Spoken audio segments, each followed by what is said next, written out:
2014 से एक बात पर तो मुहर लग चुकी है कि जहां जहां राहुल गांधी के पैर पड़े वहां वहां कांग्रेस का बंटाधार हो गया।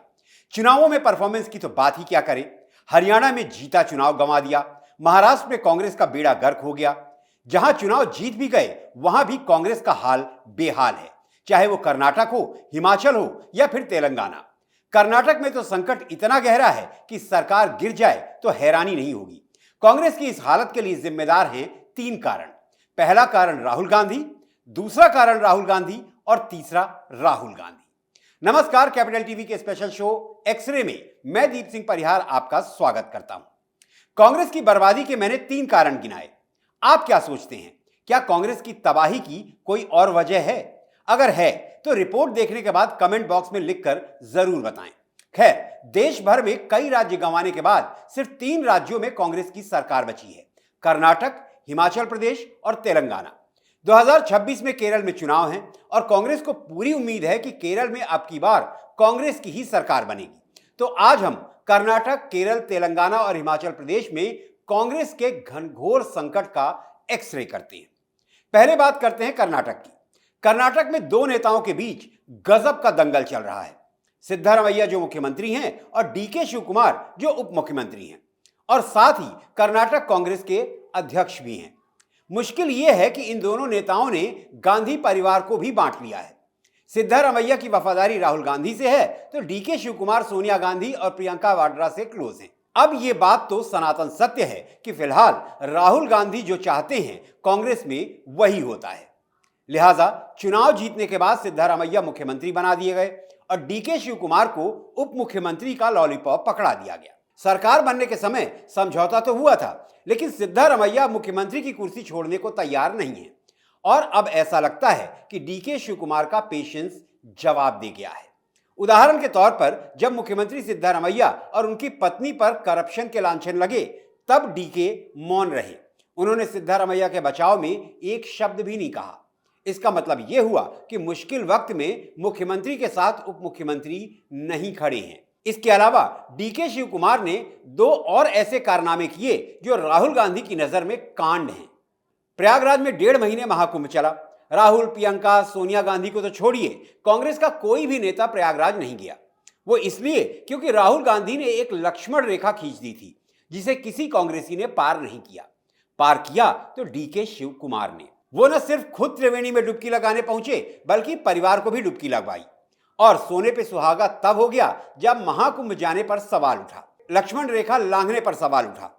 डीके शिवकुमार ने क्रांतिकारी अंदाज में जवाब भी दे दिया, मैं तो जन्मजात हिंदू हूं, हिंदू पैदा हुआ हूं और हिंदू ही मरूंगा। डीके के इन शब्दों के मायने निकाले जाने लगे। कई मायने निकले, लेकिन एक बात तो सर्वसत्य है कि डीके के इन शब्दों ने राहुल गांधी से उनकी दूरी को और ज्यादा बढ़ा दिया, या यूं कहें कि बहुत ज्यादा बढ़ा दिया। बयान का सियासी मतलब यह निकाला गया कि डीके कांग्रेस छोड़कर बीजेपी में जाने वाले हैं और कांग्रेस में कानाफूसी करने वालों में यह बात और ज्यादा पुख्ता तब हो गई जब 26 फरवरी को महाशिवरात्रि की शाम कोयम्बटूर में सदगुरु जग्गी वासुदेव के मंच पर गृह मंत्री अमित शाह और डीके शिवकुमार एक साथ थे। डीके हमेशा से एक बात तो जानते हैं कि अमित शाह के साथ मंच साझा करना कांग्रेस के माई बाप राहुल गांधी की नजर में महापाप है। बावजूद इसके डीके ने मंच शेयर किया, यानी डीके ने राहुल गांधी तक यह संदेश पहुंचा दिया है कि जल्द ही उनके पक्ष में फैसला नहीं लिया गया तो विकल्प खुला हुआ है। अब दिक्कत यह है कि राहुल गांधी फैसले लेने में इतने काबिल ही होते तो क्या बात होती, लेकिन एक बात तो तय है कि राहुल गांधी सिद्धारमैया को मुख्यमंत्री पद से नहीं हटाएंगे और प्रियंका गांधी इतनी शक्तिशाली हैं नहीं कि राहुल गांधी के खिलाफ जाकर सिद्धारमैया को कुर्सी से हटा सके। मंझे हुए नेता हैं, इतना तो समझ में आ ही गया कि मौजूदा सरकार में उनका मुख्यमंत्री बनना असंभव है। उनको भी यह मालूम है कि कांग्रेस में 2028 में होने वाले विधानसभा चुनाव में कांग्रेस के लिए कोई चांस नहीं है। वो इसलिए क्योंकि कांग्रेस चुनाव से पहले किए गए वादों को अमली जामा पहनाने में फेल हो गई है। यानी 8 साल डीके का मुख्यमंत्री बनने का सपना ही रह जाएगा। ऐसे में डीके शिवकुमार के पास 2 विकल्प बचते हैं। पहला, वो बीजेपी में शामिल हो सकते हैं और दूसरा, वो अपनी पार्टी बना सकते हैं। अब दोनों ही सूरतों में कर्नाटक सरकार के गिरने का खतरा 100% है। वो इसलिए क्योंकि ये तो पक्की बात है कि डीके अकेले नहीं हैं। अच्छी खासी संख्या में कांग्रेस के विधायक और नेता उनके साथ हैं। डीके हटे तो राहुल गांधी का कर्नाटक वाला सियासी महल ताश के पत्तों की तरह भरभरा कर गिर जाएगा। राहुल गांधी की कर्नाटक वाली मुसीबत के बाद केरल वाली मुसीबत की बात करते हैं। केरल में 2026 में चुनाव हैं। अमूमन केरल का पिछले 35-40 साल से यह इतिहास रहा है कि हर 5 साल में सरकार बदल जाती है, लेकिन पिछले 10 साल से वहां एलडीएफ की सरकार है। एंटी इनकम्बेंसी चरम पर है और कांग्रेस की उम्मीद आसमान पर है कि केरल में अब की बार कांग्रेस सरकार। राहुल गांधी यहां भी घनघोर मुश्किल में हैं। मुश्किल यह है कि एक तरफ शशि थरूर हैं जो केरल का मुख्यमंत्री बनने का सपना सजाए बैठे हैं, तो दूसरी तरफ राहुल गांधी के चहेते केसी वेणुगोपाल हैं और उनका भी सपना शशि थरूर के सपने जैसा ही है, केरल का मुख्यमंत्री बनना। अब शशि थरूर ने तो ताल ठोक दी है। उनके बयान क्रांतिकारी हो चुके हैं। पहले केरल की एलडीएफ सरकार की तारीफ की, फिर पीएम मोदी के मंत्री पीयूष गोयल के साथ सेल्फी ले ली और इसके बाद तो महापाप ही कर दिया। हाल ही में अमेरिका में हुई प्रधानमंत्री नरेंद्र मोदी और प्रेसिडेंट डोनाल्ड ट्रंप की मुलाकात पर मोदी की तारीफ के कसीदे पढ़ दिए। अब ऐसा करना तो कांग्रेस के माई बाप राहुल गांधी की नजरों में महापाप ही हुआ। राहुल गांधी ने शशि थरूर को तलब किया, बात की, लेकिन थरूर के तेवर बातचीत में भी तलखी रहे। बात बात में थरूर ने राहुल गांधी से पूछ ही लिया कि कांग्रेस में उनकी भूमिका क्या है। संभवतः राहुल गांधी ने उनके इस सवाल का जवाब नहीं दिया होगा और शशि थरूर ने भी यह क्लियर कर दिया कि उनके लिए तमाम राजनीतिक विकल्प खुले हुए हैं। हालांकि बाद में उन्होंने कहा कि विकल्प से मेरा मतलब साहित्य के साथ समय व्यतीत करने से था। खैर, अब मुद्दा यह है कि राहुल गांधी ने यह कहा तो जरूर कि पार्टी लाइन के खिलाफ जो भी नेता बयान देगा उस पर अनुशासनात्मक कार्रवाई की जाएगी, लेकिन अब तक राहुल गांधी शशि थरूर के खिलाफ एक्शन की हिम्मत नहीं जुटा पाए हैं। वो इसलिए क्योंकि वो जानते हैं कि केरल में शशि थरूर एक बहुत बड़ा चेहरा है। पिछले 4 लोकसभा चुनावों में उन्होंने जीत दर्ज की है, जबकि पूरे देश में कांग्रेस की हालत कितनी दयनीय है ये हम सभी जानते हैं। थरूर चाहते हैं कि कांग्रेस 2026 में केरल का विधानसभा चुनाव उनके चेहरे पर लड़े, उन्हें मुख्यमंत्री पद का उम्मीदवार घोषित करे, लेकिन राहुल गांधी यही मौका अपने चहेते नेता केसी वेणुगोपाल को देना चाहते हैं। लेकिन वो ये भी जानते हैं कि बिना शशि थरूर के केरल में कांग्रेस अपाहिज हो जाएगी। शशि थरूर का केरल के नायर समाज में बहुत अच्छा होल्ड है। इत्तेफाक से केसी वेणुगोपाल भी नायर समाज से ही आते हैं, लेकिन केरल का चुनाव वो अपने चेहरे पर निकाल पाए इतना दम नहीं है। यानी यहां भी राहुल गांधी दो राहे पर खड़े हैं। केसी वेणुगोपाल को तो हो सकता है कि वो मना भी लें, लेकिन शशि थरूर बिदक गए तो उनको संभाल पाना राहुल गांधी के बस की बात नहीं है। और अगर केरल के मामले में वो ऐसे ही मौन रहे तो एक बात यकीनी तौर पर कही जा सकती है कि हरियाणा की तरह कांग्रेस केरल भी गंवा देगी। कर्नाटक के अलावा हिमाचल प्रदेश में भी कांग्रेस की सरकार है और कांग्रेस की हिमाचल सरकार पर पूरा देश थू थू कर रहा है। हुआ यूं कि चुनाव के समय राहुल गांधी ने जनता से जमकर मुफ्त रेवड़ी का वादा किया और उनके इस वादे ने चुनाव जीतने के बाद हिमाचल प्रदेश को दिवालिया बना दिया। हिमाचल की सुक्खू सरकार के पास सैलरी और पेंशन देने तक के लिए फंड नहीं है, तो सीएम सुक्खू हिमाचल प्रदेश के मंदिरों में कटोरा लेकर पहुंच गए। उन्होंने सूबे के मंदिरों से फंड की मांग की है। दरअसल हिमाचल प्रदेश सरकार के सचिव ने डिप्टी कमिश्नर को पत्र लिखा है कि मंदिर ट्रस्टों का पैसा सरकारी खजाने में जमा किया जाए ताकि सरकार उस पैसे का इस्तेमाल मुख्यमंत्री सुख शिक्षा योजना और सुखाश्रय योजना जैसी सरकारी योजनाओं को चलाने में कर सके। स्क्रीन पर जो लेटर आप देख रहे हैं वो सुखविंदर सिंह सिक्खू की सरकार ने ही जारी किया है और इसी चिट्ठी की वजह से कांग्रेस की थू-थू हो रही है और बीजेपी ने कांग्रेस के खिलाफ इसको हथियार की तरह इस्तेमाल किया। हिमाचल प्रदेश के नेता प्रतिपक्ष जयराम ठाकुर ने इसको लेकर कांग्रेस सरकार पर बड़ा हमला बोला है।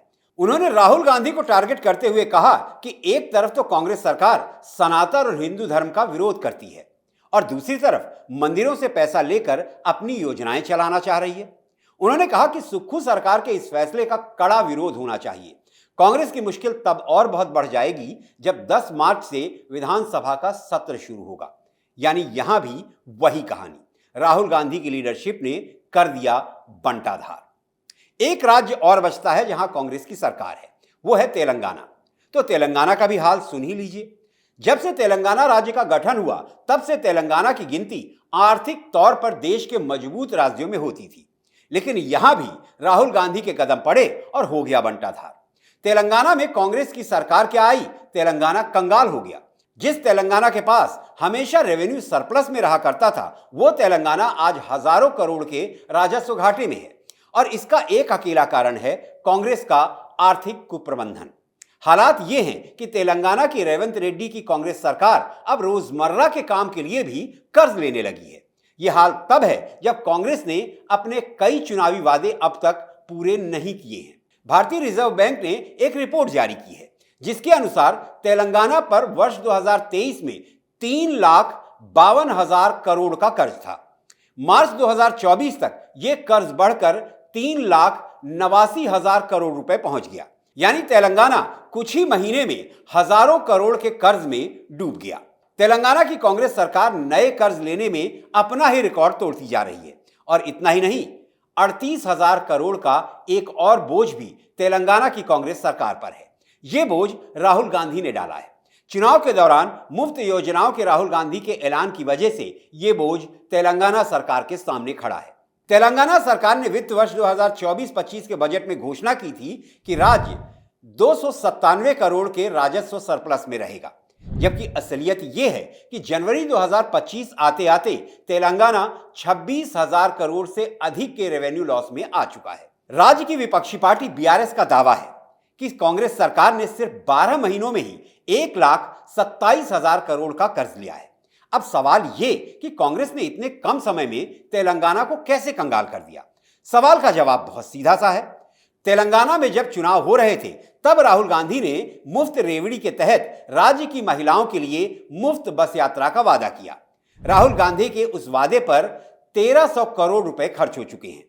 राहुल गांधी ने किसान से कर्ज माफी का वादा किया। उनके इस वादे पर राज्य सरकार लगभग 20,000 करोड़ रुपए खर्च कर चुकी है। और इतने खर्च के बाद सूबे की सरकार कंगाल हो गई। बाकी सरकारी योजनाएं लागू करने के लिए राज्य सरकार के पास पैसा नहीं बचा। राहुल गांधी ने तेलंगाना की हर महिला को हर महीने 2,500 रुपए देने का वादा भी किया था, जो अब तक वादा ही है और वादा ही रहेगा, क्योंकि राहुल गांधी और उनकी तेलंगाना सरकार की गलतियों ने तो तेलंगाना को कंगाल बना दिया है। और अब आलम यह है कि राहुल गांधी की कांग्रेस लीडरशिप को लेकर कांग्रेस के अंदर ही दबे सुरों में बगावत शुरू हो चुकी है। केरल में शशि थरूर और कर्नाटक में डीके शिवकुमार ने तो ताल ठोक के बगावत कर दी है। ऐसा लग रहा है कि कांग्रेस मुक्त भारत का पीएम मोदी का सपना जल्द पूरा होने वाला है। और यह सपना खुद राहुल गांधी ही पूरा कर रहे हैं।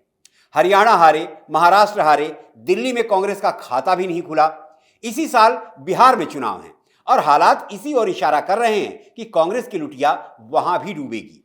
वर्ष 2026 में तमिलनाडु, केरल, पश्चिम बंगाल और असम में चुनाव हैं। बंगाल में तो ममता बनर्जी कांग्रेस को घुसने नहीं देंगी। तमिलनाडु और असम में भी कांग्रेस की दाल नहीं गलने वाली। बचा केरल, तो राहुल गांधी केरल में भी वही गलती कर रहे हैं जो उन्होंने हरियाणा में की थी। केरल में डैमेज कंट्रोल में राहुल गांधी फेल हुए तो यकीनन केरल में हरियाणा वाला ही चुनाव नतीजा देखने को मिलेगा। तो आज की एक्सरे रिपोर्ट में इतना ही। आपको रिपोर्ट कैसी लगी कमेंट करके बताइए। रिपोर्ट को लाइक कीजिए, परिवार और दोस्तों के साथ शेयर कीजिए। किन मुद्दों पर एक्सरे रिपोर्ट देखना चाहते हैं ये सुझाव भी दीजिए। और हां, कैपिटल टीवी को जरूर सब्सक्राइब कीजिए। और अब मुझे इजाजत दीजिए। अगली एक्सरे रिपोर्ट के साथ आपसे फिर मुलाकात होगी। तब तक आप स्वस्थ रहें, सुरक्षित रहें। जय हिंद, जय भारत।